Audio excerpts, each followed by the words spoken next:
Brittany's Corner. I'm so excited and glad to have you here. This week we are going to go into a little story time about me, and we're going to discuss life after bankruptcy. Is there any hope?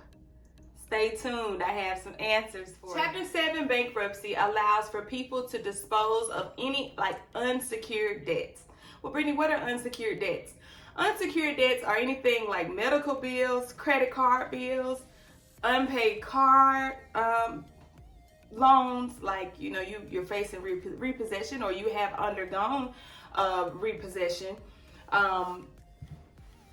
unpaid mortgages, anything with the exception of, unfortunately, student loans. Okay, student loans are the only thing that you cannot write off or include in a Chapter 7 bankruptcy. But this type of bankruptcy, which there are different types or different categories of bankruptcies, and this is the one that I chose for my household or my family. Well, me and my husband both, we chose this.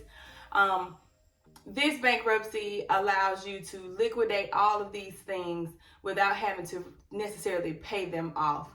And you can also, the good thing is you get to keep some of your assets, as long as they're under a certain value at the time, which we are homeowners. We were homeowners at that time. We did not lose our house. We did not have to liquidate our home, as well as we kept our cars, which again, you have to meet certain criteria to even do that. So we came out on the lucky side that we didn't have to get rid of some of our assets, because if you understand or if you've undergone Chapter 7 bankruptcy, some people have to surrender their home or cars, because what they do in bankruptcy court, they use these assets in the value in the assets. So they'll take the equity that's in your house and apply that to the debt that you owe. So your next question may be, well, Brittany, why? Why did you file bankruptcy? Whew, Lord, let me tell you. So, y'all, at one point in my life, I was just so financially uneducated. I had no clue about how credit worked, how just having a good savings, a safety net worked. I didn't completely understand those things. I come from a family where they teach you to go out into the world, get educated, make some money, get a good job, and I'm sure many millennials, we were all pretty much taught the same thing. But as far as knowing how percentages worked and knowing the in-depth details regarding finances, I didn't really get that. So not having been equipped and prepared financially for the world, I became irresponsible really, really quickly.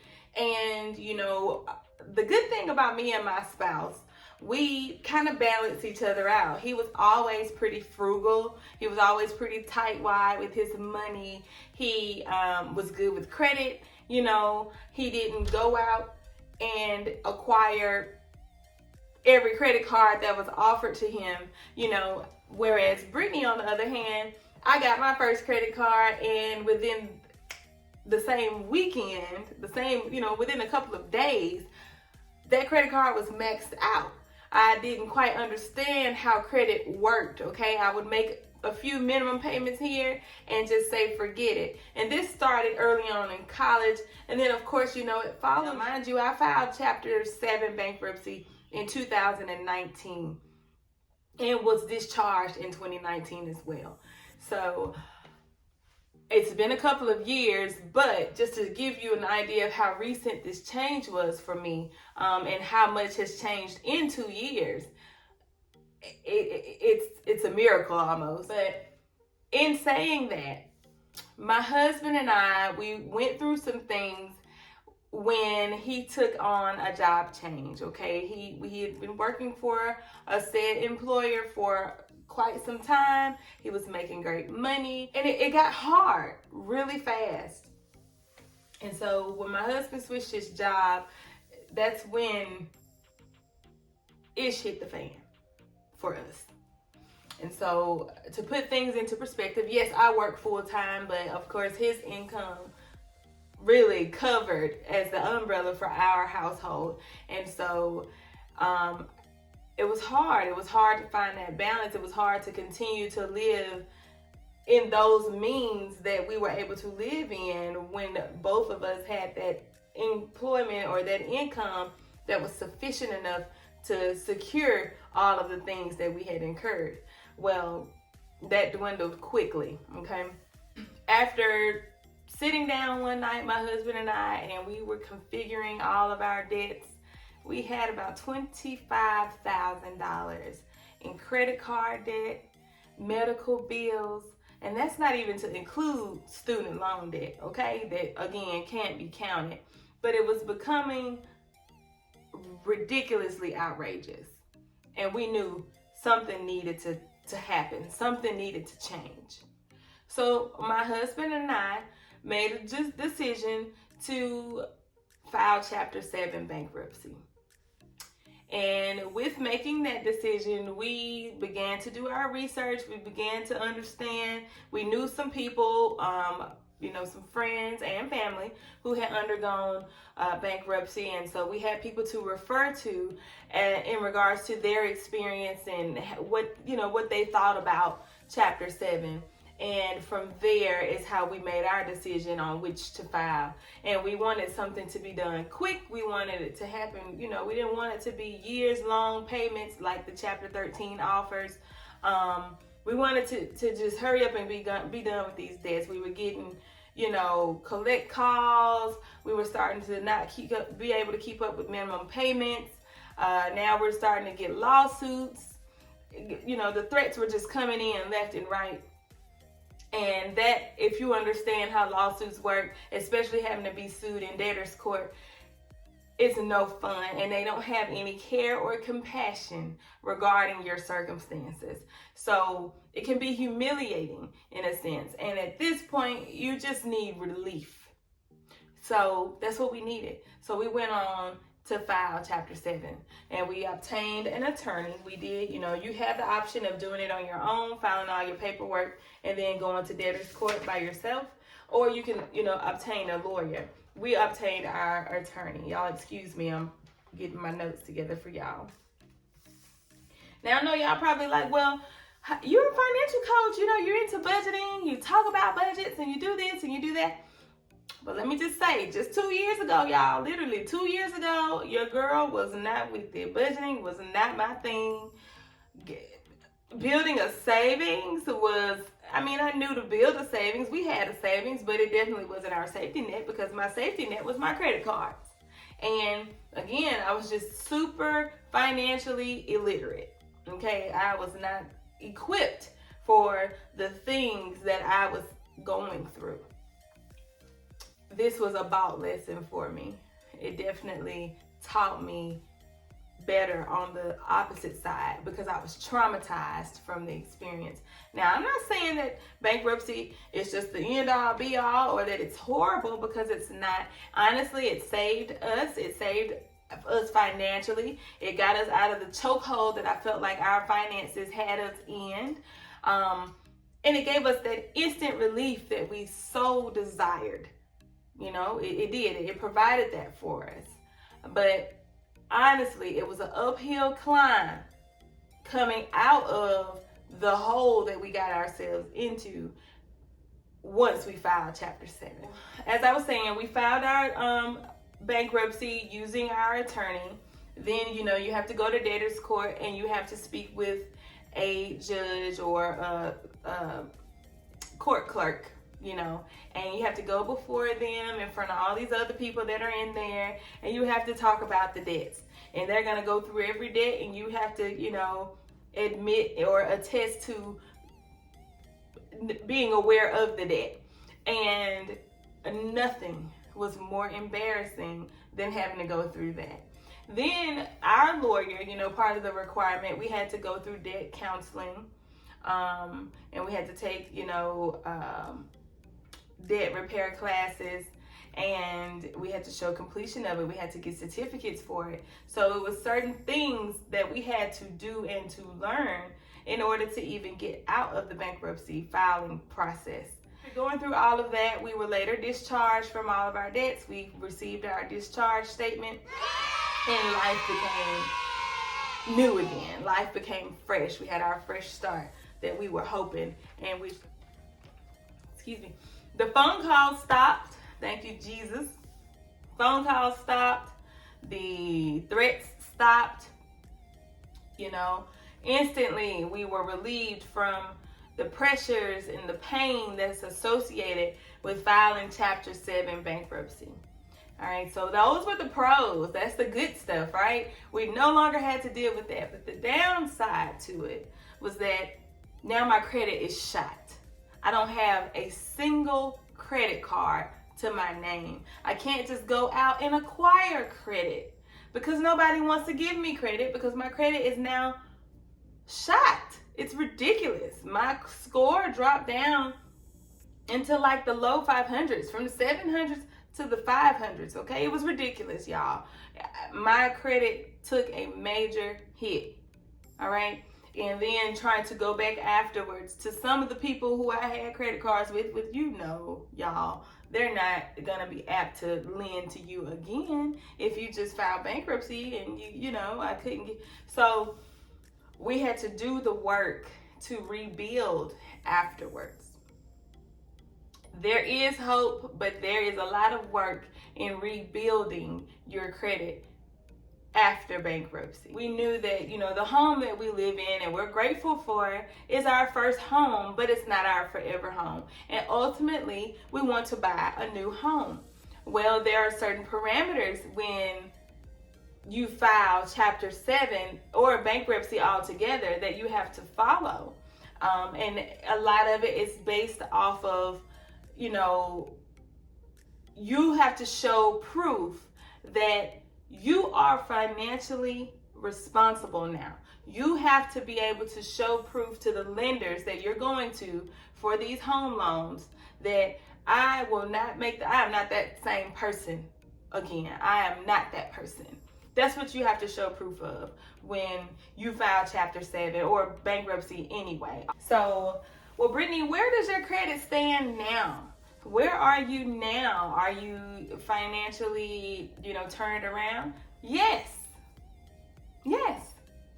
I am back in the 700s. Thank you, God. I have since rebuilt my credit. My husband and I are on our way to our second home. We will begin shopping for it first of the year next year. I'm so excited about that. He's acquired a new job. So much has happened. We started multiple businesses. Certain things that you need to do that I would recommend that you do to rebuild after bankruptcy. Number one, get a secured credit card. Number one, get a secured credit card. Well, I have to use money for that. Why would I have to do that? Why should I do that? Well, you got to be able to show that you're trustworthy, okay? So if that means taking some of your own money and using it to gain credit, do it. It will help you. If you take $200 or $300, I know Capital One is good for giving you a secured credit card, especially coming straight out of bankruptcy. The instant that you are discharged, start shopping for a secured credit card. Do it. Keep that card for a couple of months, make those payments on time, pay more so that it's reflected. And I promise you, you'll start to see change in your credit. The next thing I would suggest is to become an authorized user. If you have somebody, a friend, a family member who has awesome credit, then become an authorized user on their credit card if they'll allow you. This will help to boost your score because then you're getting credit from their credit, all right? And so, you don't go out and just get that credit card that they've given you or given you permission to have and you start swiping away and going crazy, because you got to show that you're disciplined. That's the number one thing, really, after, coming out of bankruptcy. You have to acquire some discipline. You have to figure out a way to not get yourself back in that space again. The next one would be to obtain a unsecured credit card. The next step, get an unsecured credit card. These are cards that don't require any type of down payment first, any type of money to be put on the table first. So now, you can ditch that secured card and do an even trade and go and apply for a regular card, because now we should be 6 or 7 months in. You have built some credit. You have your secured card, and now you are an authorized user. Your score should be improving. So now you should be able to go and acquire an unsecured credit card. After you acquire your unsecured credit card, the next step would try to be to get an installment loan. You need to go to your bank. I like to bank with a credit union because they tend to work with people like myself who have undergone some circumstantial situations when it comes to finances, and they tend to work with you. So if you could go to your local credit union or bank and get an installment loan, it doesn't have to be a ridiculous amount. You can go and get a $500 loan, you can get $1,000, you can get $2,000. Pay it off. Don't go get the loan and go shopping. Don't go get the loan and say, oh, we're going to have us a girls trip, or we having a guys festival. No. We're going to be financially responsible, and we're going to prove that we can pay things off.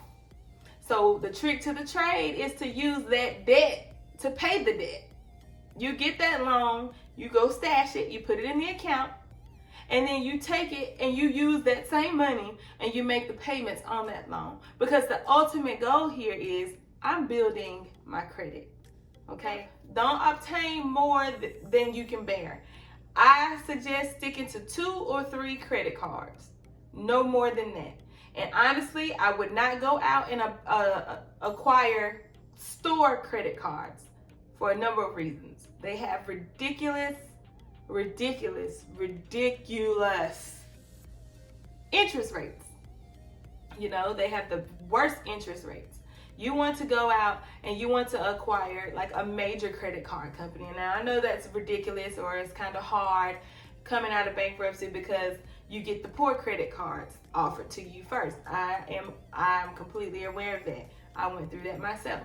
But again, if we're using a timeline and we're going through and we're doing things responsibly and, carefully, then Capital One, they're pretty good at working with you. Discover. These places are good with helping people to redeem themselves. Now, your credit limit may not be as high as you would like. You may have to start off with a $200, $300 card, but take the offer, okay? Take the offer, because the ultimate goal is I just need people to trust me. I need these companies to trust me again. I need this reflected on my credit. I need to rebuild the good stuff. So that's what we need. And if you can get 2 or 3 of those cards and use them as your main cards, then go for it. Nothing's wrong with that. Next is build an emergency savings.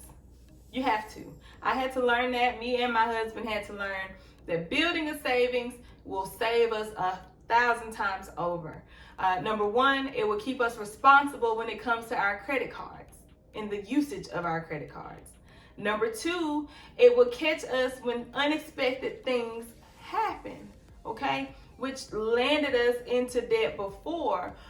With my husband and his job change and all that, we relied heavily on credit cards to catch us in a time where if we were responsible financially,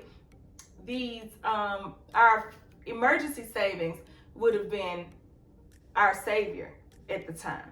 But again, this lesson is, one that I had to learn from, so going through bankruptcy taught me that, okay, an emergency savings is completely necessary. You really do need this in your life. All right. Y'all, get a budget. Create a budget. Budgeting will help you tremendously. It will help you stay on task to all things. It will make sure that all bills are being paid. Nothing is being skipped. All debts are being attacked. Everything. It will give you control over your money. Your money will not control you, okay? I want y'all to know that. So that's my story.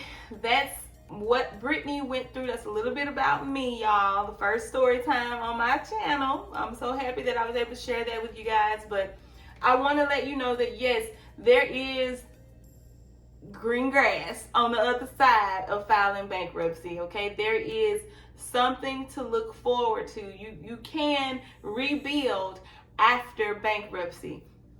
That's not the end all be all. I was severely traumatized from that experience, and I vowed to never go back. And that ultimately made my decision for me with choosing to start my financial consulting business. Because if I can help somebody to know how to avoid making the mistakes that I made, then by golly, that's what I'm going to do. I'm going to do that. I'm going to be here to assist and to help you and to guide you to not make the same mistakes, if you can help it, that I made. And if you are currently undergoing bankruptcy or you've done it and you need help, then that's why I'm here too, to help people in the after on the after side of bankruptcy. So again, I want to thank you guys so much for joining me this week.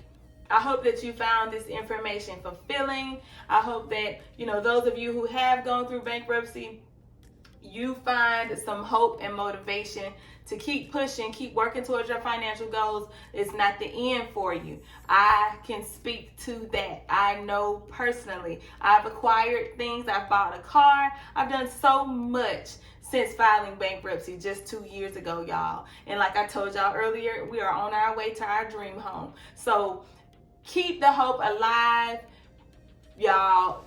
Say your money affirmations, budget, do your thing concerning your finances, and I promise you things will work out better. Y'all have a great day. Y'all join the family, subscribe, like, comment, hit your notification bell so you'll know when I post new content, and I'll see y'all next time.